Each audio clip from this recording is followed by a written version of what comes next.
I'm Palisa DJ Manaleng from Eyewitness News, and today I'm speaking to Refilwe Modiselle, a multi-award winning actress, and she just wrote her first book. So let's start with your acting career. So, yeah. So essentially, I'm known as Africa's first successful model with albinism. The news went out in 2012 when I was named South Africa's first, but certified by CNN in 2014 officially to be Africa's first.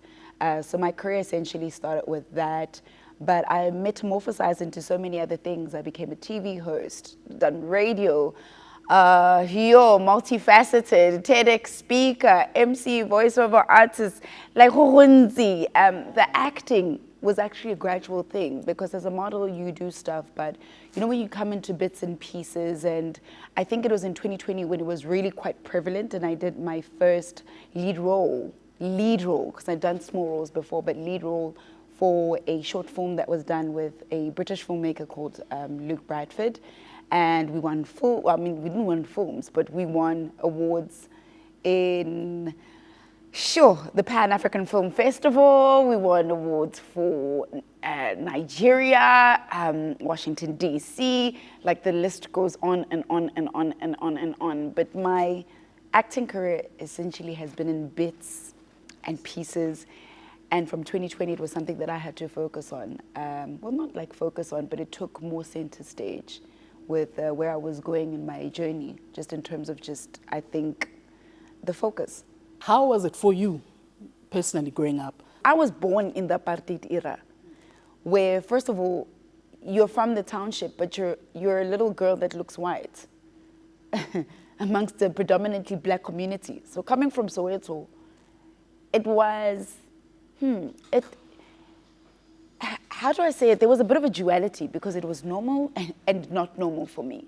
I necessarily wouldn't have really paid attention to my surroundings and everything around me had it not been what was going on outside.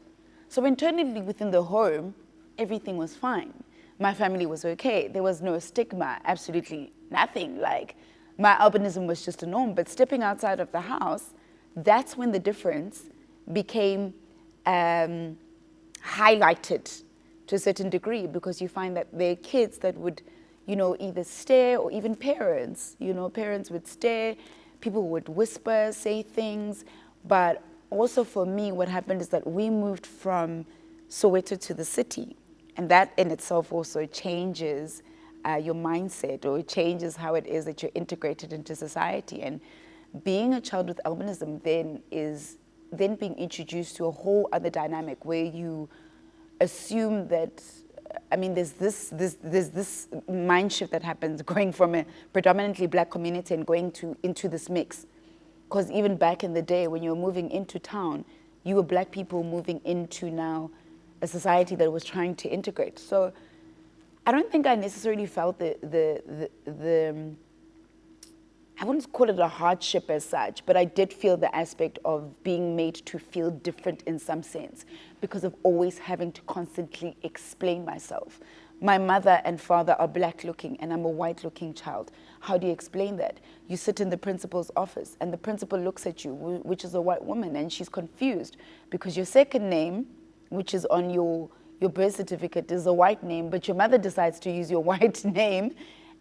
But seeing this black name, so there was just a lot of confusion, just all around. But having to continuously always explain myself, I think was a difficult aspect of just growing up as Refilwe, and always having to fight. And I don't mean like fight, but fight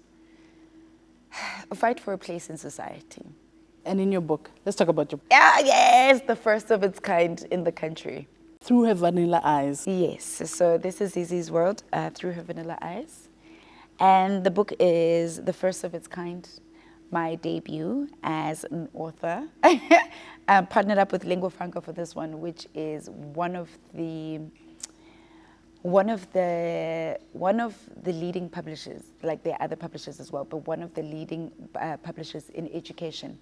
So we went out on a mission to publish this book, and it's based on Zizi, who is a child with albinism, and her experience of, how can I say it, a child who moves from one environment to the introduced to the next environment, but with the opening of her reality as a child with albinism.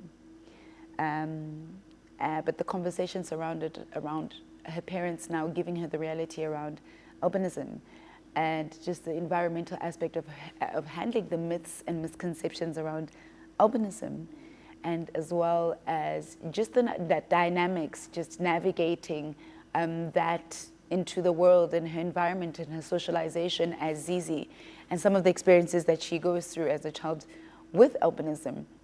So as much as it's based on that, it's not a solely based albinism book. It's more around inclusivity. It's more around diversification.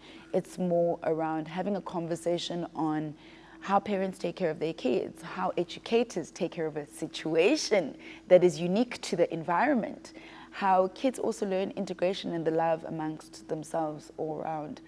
And that's what the book is essentially about. As I said, the first of its kind, because there's no education around, there's no book that introduces education around albinism. But even in the pictures, you will see certain aspects of diversification, embracing our differences, because there's a little palisa in there. Rolling around. Absolutely, you know, so it's just embracing the different aspects of skin color, of different ableness, of bodies, of, oh my gosh, like the themes are just layered differently, not only in the story, but even just, I think in the pictures as well that are in there. How do you feel now that you've got your book in your hand? Oh wow, it's an absolute blessing, because for me, I was able to reflect back on the role that my parents played in grooming this Refilwe that the whole country knows of, or that people even outside globally know of.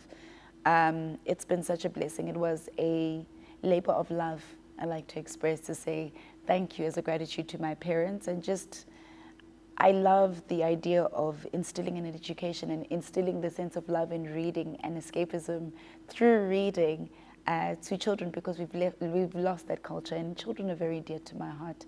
So I'm absolutely ecstatic. Like, I'm relieved that it's finally out, because wow, what a process, just all alone. But more than anything, I hope it sparks something beautiful, that in any difference that you feel that you have, or the world tries to pin you with, I hope you see that you are validated. And this isn't just a girly book, by the way. A lot of people think like it's a girly book. It's not a girly book. It's for everybody. There's even fun activities at the back that the kids can do. So it just jogs education all around.